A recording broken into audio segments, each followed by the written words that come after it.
I'm sharing a quick workflow that I just learned from a friend who made a how-to video on YouTube. This is pretty cool, where you can turn something from Google Maps in the 3D view into some 3D geometry that we can reference in Revit.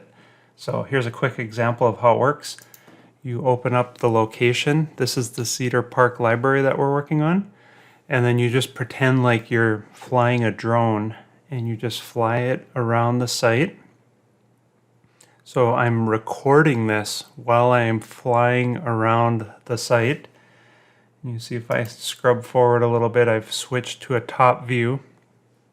One of the tricks here apparently is to try and not get too low so that you see the horizon. That just introduces too much overall area.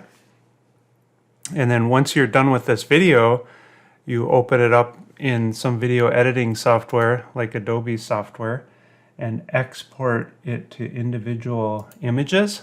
You can use up to 300 images. So this is just a sequence of images that are exported from the video. And like I said, it has to be no more than 300. And then you run it through this Autodesk program, this photogrammetry program called Autodesk Recap. It does cost money, so this whole process I'm going to show you, it cost about $15, I believe. And it took all these images and then created a 3D mesh based on the images. And then that 3D mesh could also be exported as a point cloud. So here's the same project now in Revit, which is pretty cool. So there's more detail around the trees that I focused in on. And it's, I don't know how to turn off the highlighting. So once you highlight it, obviously it looks totally different. But you can see that the detail isn't perfect, but it's definitely something interesting to use early on, depending on the type of project. And this is all 3D. You can see by cutting a section here with the 3D section box. As you get closer to point clouds, they tend to get a little blurry, but there is some definition of the ground surface when it's exposed and not covered by the tree or the canopy. Here's a section through this building.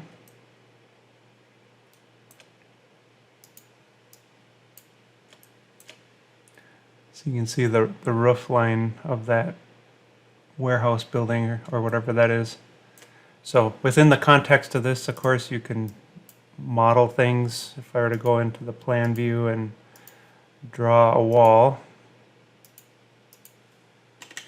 and this wall that I just drew is 20 feet tall.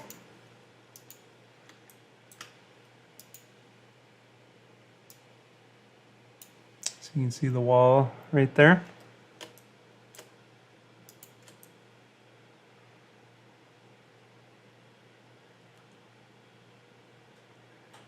And actually this whole scan looks like it is not to scale. So I would need to go into the properties and scale it up 12 times most likely. But anyways, that's a quick look at a pretty cool feature that we have access to. Let me know if you want to check it out.